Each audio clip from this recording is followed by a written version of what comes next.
Hello दोस्तों, तो कैसे हो आप सभी। स्वागत करता हूं आपके अपने यूट्यूब चैनल द एग्जाम में। दोस्तों, आज हम सीखने वाले हैं क्लास 9th का अध्याय नंबर 2, जिसका नाम है बहुपद। अगर इसमें अंग्रेजी की बात करें तो इसको कहते हैं पॉलिनोमियल्स। दोस्तों, इस क्लास में हम सीखेंगे बहुपद की परिभाषा, बहुपद को पहचानना सीखेंगे, बहुपद के प्रकार को सीखने वाले हैं। तो चलिए हम सबसे पहले यहाँ पे सीखेंगे कि बहुपद किसे कहते हैं। मेरे दोस्त, बहुपद वह बीजीय व्यंजक होता है जिसमें चरों की घात हमेशा एक पूर्ण संख्या होती है। हमने क्या कहा दोस्तों, एक उदाहरण के माध्यम से समझते हैं। जैसे मैं मान लेते हैं कि हमारे पास एक बीजीय व्यंजक है 2x² प्लस में 6x और प्लस में 4। इसे हम पहचानेंगे कि क्या यह बहुपद है या नहीं है। दोस्तों, सबसे पहला काम है बहुपद को पहचानने का कि हम सबसे पहले चर राशियों को देखेंगे। चर राशि यहाँ पर भी है, चर राशि यहाँ पर भी है। अच्छा दोस्तों, चर राशि किसे कहते हैं, तो थोड़ा सा हम चर राशि पर चर्चाएं कर लेते हैं। चर राशि, तो चर राशि वह होता है कि जिसका मान सदैव परिवर्तित होता रहता है, उसे हम चर राशि कहते हैं। जैसे a, b, c, x, y, z, यानी कह सकते हैं कि a to z वाली जितने भी अक्षर होते हैं वे सभी चर राशि कहे जाते हैं। अब अगर आप चर राशि को ध्यान दिए तो आप थोड़ा सा एक और शब्द जान लीजिए कि अचर राशि किसे कहते हैं। अचर राशि, दोस्तों अचर राशि वे मान होते हैं जिनके मान कभी भी परिवर्तित नहीं होते हैं, यानी कि अचर वे होते हैं जो कभी भी बदलते नहीं हैं। जैसे संख्याएं जितनी होती हैं, संख्याएं सारी की सारी क्या होती हैं, अचर राशि होती हैं। तो यहाँ पर जैसे 10 हमारा क्या है, एक अचर राशि। इनका मान कहीं भी आप लेकर के, यदि अपने पॉकेट में आप 10 रुपये लिए हो तो यदि घर पे 10 रुपये है तो यदि उसे हम इलाहाबाद लेकर के चले जाएं तो भी वह हमारे पास क्या ही होगा, 10 ही रहेगा, वह 100 रुपये नहीं बन जाएगा। तो जिसका मान अपरिवर्तित रहता है उसे हम क्या कहते हैं, अचर राशि। जिसका मान परिवर्तित होता रहता है उसे हम क्या कहते हैं, चर राशि कहते हैं। इतनी बातें आपको समझ में आई होंगी। तो यहाँ पर देखेंगे कि चर राशि क्या है, x है और यहाँ पर भी x है। तो क्या हमने पढ़ा है कि चर के घात हमेशा पूर्ण संख्या होनी चाहिए। पूर्ण संख्या थोड़ा सा देख लीजिए, यहाँ पे पूर्ण संख्या क्या होती है, प्राकृतिक संख्या के पहले यदि हम 0 को ऐड कर देते हैं तो वह पूर्ण संख्या बन जाती है। यानी पूर्ण संख्या क्या होता है, 0, 1, 2, 3, 4, इसी तरीके से अनंत तक की संख्याएं क्या होती हैं, एक पूर्ण संख्या की श्रेणी में आती हैं। तो यहाँ पर देखेंगे भैया कि चर की घात कितनी है, 2 है। हमारे चर की घात कितनी है, 2 है। तो 2 हमारा एक पूर्ण संख्या है, 2 हमारा एक पूर्ण संख्या है। यहाँ पर x के पावर में कुछ भी नहीं है, तो जहाँ कुछ भी नहीं होता है वहाँ ईश्वर होता है, यानी ईश्वर एक है। तो हम x के पावर में एक यहाँ पे बना सकते हैं। यह दिखाई तो नहीं देता क्योंकि भैया ईश्वर कभी भी दिखाई नहीं देता है। यहाँ पर हम मान लेते हैं कि x के पावर में 1 है, तो यहाँ पर क्या होगा, यह भी x के पावर कितना है, 1 है। तो यह भी हमारा क्या है, एक पूर्ण संख्या है। एक हमारा क्या है, पूर्ण संख्या है। अतः यह हमारा क्या हो जाएगा, एक बहुपद हो जाएगा। आइए कुछ और उदाहरण ले लेते हैं। जैसे हम यहाँ पे y² प्लस में 3y इतनी संख्या है। अब यहाँ पर देखेंगे कि हमेशा हम चर राशि पर ध्यान देंगे। चर हमारा क्या है, y है और उस पर घात क्या है, 2 है। तो यह हमारा एक पूर्ण संख्या है। तो यहाँ तक तो हमारा सही है, यह हमारा चर राशि होगा। लेकिन यहाँ पर भी साथ में ही है, तो इसको भी देख लेते हैं। y हमारी चर राशि है और इस पर घात कुछ भी नहीं लगा है, तो एक मान लेते हैं। तो यह भी हमारा क्या है, एक पूर्ण संख्या है, इसलिए यह भी हो जाएगा हमारा बहुपद। आइए अब समझते हैं हम कि वह कौन कौन से बीजीय व्यंजक होते हैं जो बहुपद नहीं होते हैं। तो ध्यान रखिएगा, नोट में लिख लीजिएगा। नोट में बहुपद की घात कभी भी निगेटिव नहीं होती है। बहुपद की घात कभी भी निगेटिव नहीं होती है। जैसे यदि कहीं पर आपको लिखे कि x के पावर में -1 लगा है, तो यहाँ पर देखेंगे कि x एक चर राशि है और उस पर घात कितनी लगी है, -1 लगा है। -1 लगा है तो यह बहुपद नहीं कही जाएगी। तो हमेशा याद रखिएगा कि बहुपद की घात कभी भी ऋणात्मक नहीं होती है। आइए और हम दूसरा पॉइंट देखते हैं। दूसरा पॉइंट क्या है, बहुपद की घात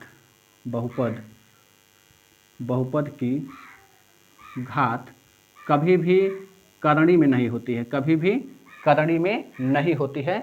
यदि आपके पास कभी भी ऐसा मिले कि अंडर रूट में x प्लस में 5, तो यहाँ पर देखेंगे कि x एक चर राशि है, क्या है, x एक चर राशि है। यदि हमारी यह चर राशि अंडर रूट में होगी तो यह बहुपद नहीं होगा। जैसे एक और उदाहरण मान लेते हैं कि हमारे पास अंडर रूट 2x है और प्लस में 5 है। क्या यह बहुपद है दोस्तों? क्या यह बहुपद है? तो हाँ, यह क्या है, यह क्या है, बहुपद है। यह क्या है, बहुपद है। क्यों बहुपद है, आइए समझते हैं। यहाँ पर देखेंगे कि x जो है, x हमारा करणी के अंदर नहीं है, लेकिन यहाँ पर देखेंगे तो हमारा x यानी चर राशि क्या है, अंडर रूट में है, इसलिए यह हमारा बहुपद नहीं होगा। और यहाँ पर देखेंगे तो अंडर रूट में क्या है, अंडर रूट में सिर्फ 2 है हमारा, तो यह हमारा गुणांक है। किसका? x का गुणांक क्या है, अंडर रूट 2 है, तो हमें x तो हमारा मुक्त में लिखा है, यानी कि x अंडर रूट के बाहर लिखा है, इसलिए यह हमारा बहुपद होगा। आइए कुछ और उदाहरण समझेंगे। जैसे यहाँ पर हम मान लेते हैं x square plus under root 3x plus में 5, इतना हम मान लेते हैं। क्या यह बहुपद होगा? तो जी हाँ, यह बहुपद होगा। क्यों? यहाँ पर देखेंगे कि चर राशि पर घात क्या लगी है, हमारी एक पूर्ण संख्या है। और यहाँ पर देखेंगे x जो है करणी से तो बाहर है भैया, करणी के अंदर तो सिर्फ अंडर रूट 3 है, लेकिन x क्या है, हमारा करणी से बाहर है, इसलिए यह भी हमारा क्या होगा, बहुपद हो जाएगा। उम्मीद करता हूं कि ये इतनी बातें तो आपको अच्छी तरीके से समझ में आई होंगी। आइए पॉइंट नंबर 3 क्या है, पॉइंट नंबर 3 हम पढ़ेंगे कि बहुपद की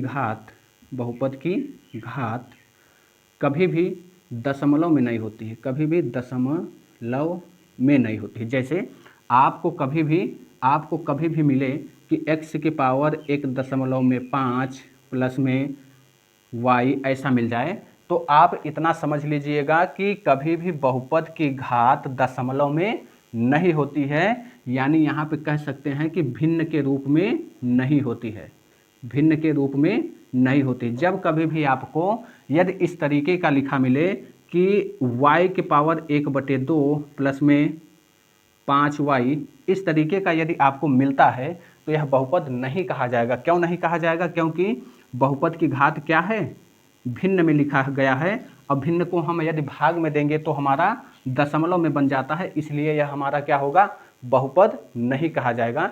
यदि वीडियो आपको पसंद आ रहा है तो चैनल को सब्सक्राइब जरूर करिएगा। आगे चलते हैं हम।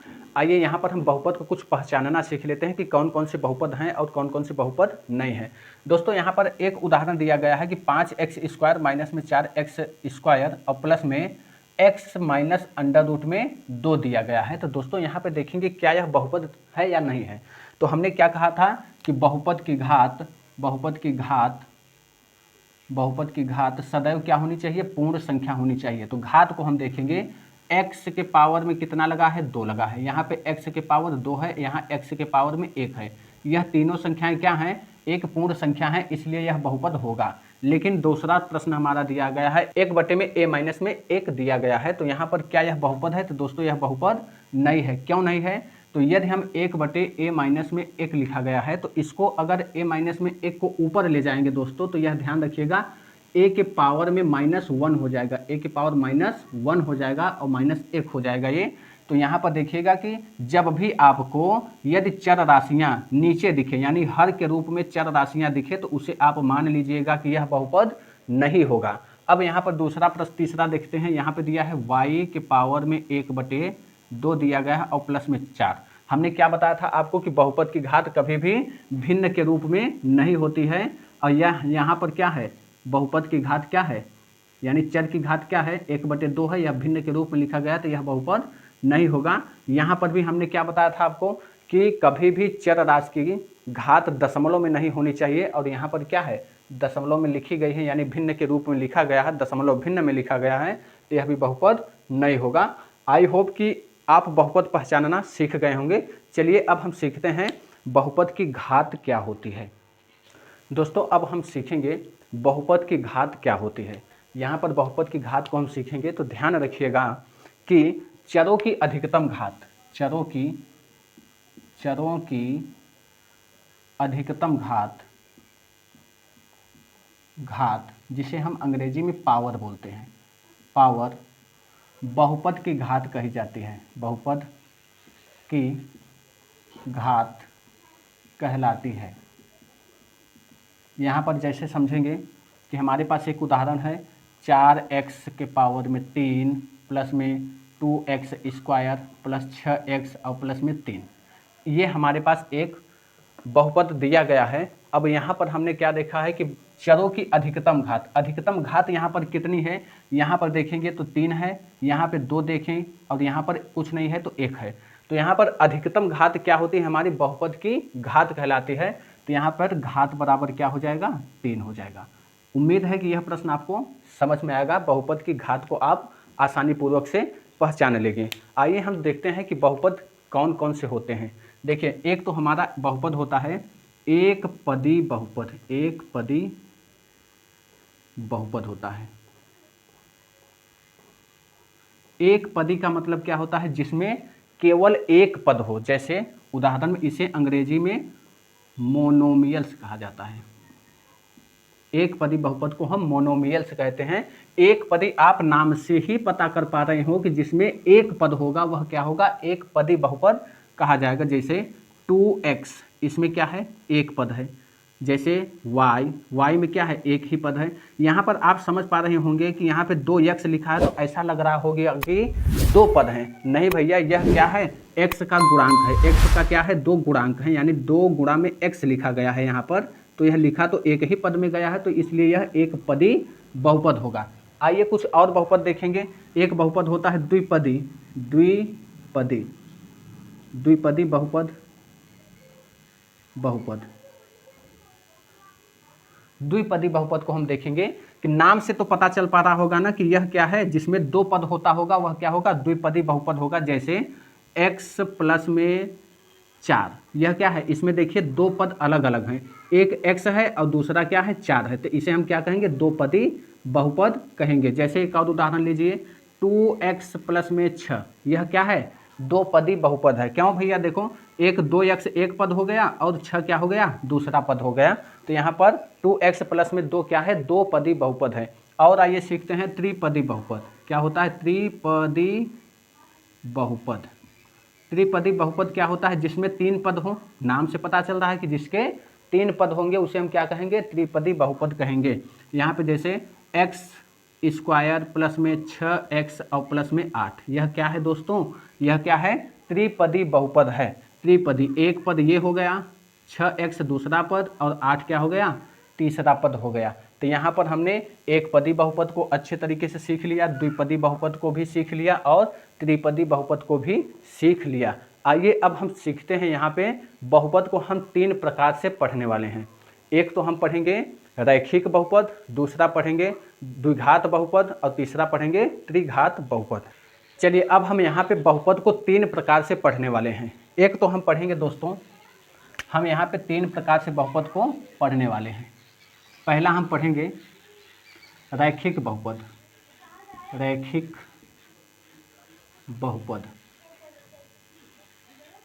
और दूसरा हम पढ़ेंगे द्विघात बहुपद, द्विघात बहुपद, और तीसरा पढ़ने वाले हैं त्रिघात बहुपद, त्रिघात बहुपद। अब यहाँ पर हम देखेंगे रैखिक बहुपद किसे कहते हैं, द्विघात बहुपद किसे कहते हैं और त्रिघात बहुपद किसे कहते हैं। तो दोस्तों हम रैखिक बहुपद उसे कहते हैं कि ऐसा बहुपद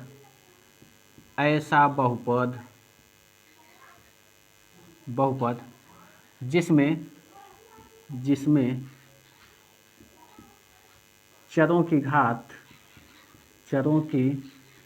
घात एक हो, लीनियर पॉलिनोमियल्स कहलाता है, यानी रैखिक बहुपद कहलाता है। जैसे आपके पास x प्लस में 2 हो तो यह क्या होगा, रैखिक बहुपद होगा। यहाँ पे देखेंगे कि चर की घात क्या है, चर की घात 1 है, तो यह क्या होगा, रैखिक बहुपद कहा जाएगा। जैसे कुछ और उदाहरण ले लेते हैं, हमारे पास 2y और प्लस में 3 हो तो यह हमारा क्या है, रैखिक बहुपद कहा जाएगा। y के घात में कितना है दोस्तों, तो y की घात में 1 है, तो जिसकी घात कितना होना चाहिए, 1 होना चाहिए, वह क्या होगा, रैखिक बहुपद कहा जाएगा। रैखिक बहुपद का व्यापक रूप क्या होता है, रैखिक बहुपद का व्यापक रूप, रैखिक बहुपद का व्यापक रूप क्या होता है? तो इसे हम लिखने का तरीका होता है ax प्लस में b, जहाँ a व b क्या है? एक पूर्णांक है, एक क्या है? पूर्णांक है। और a डज नॉट इक्वल 0 होना चाहिए, यानी कि a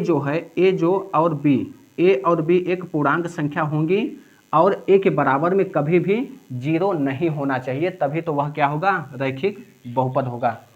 आई होप कि यह आप रैखिक बहुपद समझ गए होंगे। चलिए हम सीखते हैं द्विघात बहुपद। लेकिन एक बात और यहाँ पे ध्यान रखिएगा कि जिस बहुपद में जितनी सबसे अधिकतम घात होगी उतने ही उसके शून्यक निकलेंगे। उसके कितने शून्यक निकलेंगे? जैसे रैखिक बहुपद में अधिकतम घात क्या होती है? 1 होती है, तो इसके 1 ही शून्यक निकलेंगे, क्योंकि घात 1 है तो शून्यक भी 1 होगा। तो रैखिक बहुपद में शून्यक कितने निकलेंगे दोस्तों? शून्यक 1 निकलेगा। कितना? 1 शून्यक निकलेगा, यानी अधिकतम घात रैखिक बहुपद का 1 होता है, तो इसलिए इसके 1 ही शून्यक निकलेंगे। आइए अब हम समझते हैं द्विघात बहुपद। द्विघात बहुपद क्या होता है? इसमें अधिकतम घात कितना होता है? 2 होता है। अधिकतम घात कितना होता है? 2 होता है। इसका व्यापक रूप क्या होता है? व्यापक रूप होता है, यानी द्विघात बहुपद को लिखने का तरीका क्या होता है? ax स्क्वायर प्लस में bx और प्लस में c, जहाँ पर दोस्तों a b c एक पूर्णांक होते हैं और a डज नॉट इक्वल क्या होता है? a डज नॉट इक्वल 0 होता है। तो दोस्तों अब यहाँ पर देखेंगे कि द्विघात बहुपद की अधिकतम घात कितनी है? 2 है। तो इसके कितने शून्यक निकलेंगे? इसके शून्यक कितने निकलेंगे? शून्यक 2 निकलेंगे। इसके शून्यक कितने निकलेंगे? 2 निकलेंगे।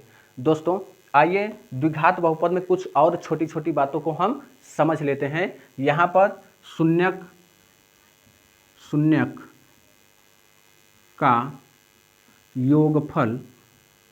योगफल यानी अल्फा प्लस बीटा बराबर में होता है b बाई में a माइनस b बाई में a होता है। यानी यहाँ पर देखेंगे कि इसका व्यापक रूप क्या था दोस्तों? व्यापक रूप था ax स्क्वायर प्लस में bx और प्लस में c होता है। तो यहाँ पर b का मतलब क्या है? कि x का गुणांक है। क्या है? x का गुणांक है। तो यहाँ पर हम अल्फा प्लस में बीटा बराबर लिख सकते हैं, यानी कि शून्यकों का योगफल बराबर लिख सकते हैं कि माइनस x का गुणांक और बटे में एक्स स्क्वायर का गुणांक होता है। एक्स स्क्वायर का गुणांक अगर हम हिंदी में बात करें तो इतना हम लिख सकते हैं। तो अल्फा प्लस बीटा यानी शून्यकों का योगफल होता है माइनस एक्स का गुणांक बटे एक्स स्क्वायर का गुणांक होता है। जैसे यहाँ पर अगर हम डायरेक्टली याद करें तो यहाँ पर देखेंगे कि ये क्या है? हमारा b है। x का गुणांक क्या है? b है। तो इसे हम माइनस में b और बटे a का मतलब क्या होता है? एक्स स्क्वायर का गुणांक। तो इसीलिए हमने कहा कि माइनस एक्स का गुणांक, तो x का गुणांक क्या है? b, तो हम माइनस b लगा दिए। और एक्स स्क्वायर का गुणांक क्या है? एक्स स्क्वायर का गुणांक a है, तो हम यहाँ पर a रख दिए। तो हम सीधा सीधा याद कर लेते हैं कि जब आपको द्विघात बहुपद ax square plus bx plus c के रूप में लिखा होगा तो शून्यकों का योगफल क्या होगा? माइनस b बाई में a होगा। आइए अब हम समझते हैं कि शून्यकों का गुणनफल क्या होता है। शून्यकों का गुणनफल यानी अल्फा इंटू बीटा क्या होता है? c बाई में a होता है। क्या होता है दोस्तों? c बाई में a। यानी अब c मतलब क्या होता है? यह क्या होता है? हमारा अचर पद होता है। क्या होता है? अचर पद बटे में क्या होता है? एक्स स्क्वायर का गुणांक होता है। एक्स स्क्वायर का गुणांक होता है। इतनी बातें तो आपको समझ में आई होंगी। आइए हम थोड़ा और द्विघात बहुपद में जान लेते हैं। द्विघात बहुपद में दोस्तों जब आपको ax square plus B x plus C में आपके दो शून्यक पता होंगे तो हम उसको द्विघात बहुपद को लिखने का फार्मूला होता है द्विघात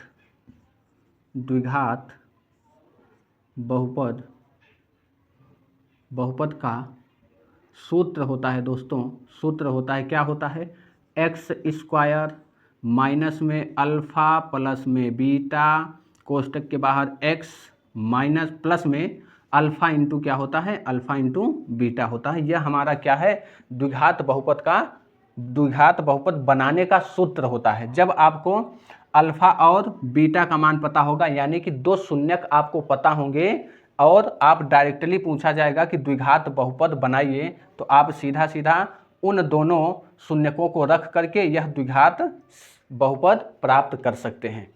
उम्मीद करता हूं दोस्तों कि द्विघात बहुपद भी आपको अच्छे ढंग से समझ में आया होगा। चलिए अब हम समझते हैं त्रिघात बहुपद क्या होता है। चलिए दोस्तों, घात 3 के बहुपद को घात 3 के बहुपद को त्रिघात बहुपद कहते हैं। त्रिघात बहुपद कहते हैं। इसका व्यापक रूप क्या होता है? व्यापक रूप होता है दोस्तों ax क्यूब प्लस में bx स्क्वायर प्लस में cx और प्लस में d होता है, जहाँ पर a b c और d एक क्या होते हैं, एक पूर्णांक होते हैं। एक क्या होते हैं, पूर्णांक होते हैं। और एक एक बराबर कभी भी जीरो नहीं होता है। एक के बराबर में जीरो कभी नहीं होता है दोस्तों। इसमें अधिकतम घात, त्रिघात में यह क्या होता है, अधिकतम घात कितनी होती है, 3 होती है। तो जब अधिकतम घात 3 है तो इसके शून्यक कितने निकलेंगे, शून्यक भी इसके कितने निकलेंगे, 3 निकलेंगे। और हम शून्यकों को कैसे दिखाते हैं, अल्फ़ा बीटा और गामा के रूप में दिखाते हैं। उम्मीद करता हूं कि आप त्रिघात बहुपद भी सीख गए होंगे। और यदि यह वीडियो आपको पसंद आती है तो इस चैनल को सब्सक्राइब करिएगा और इस वीडियो को ज़्यादा से ज़्यादा लोगों के पास शेयर करिएगा। मिलते हैं अगले वीडियो में, तब तक के लिए जय हिंद।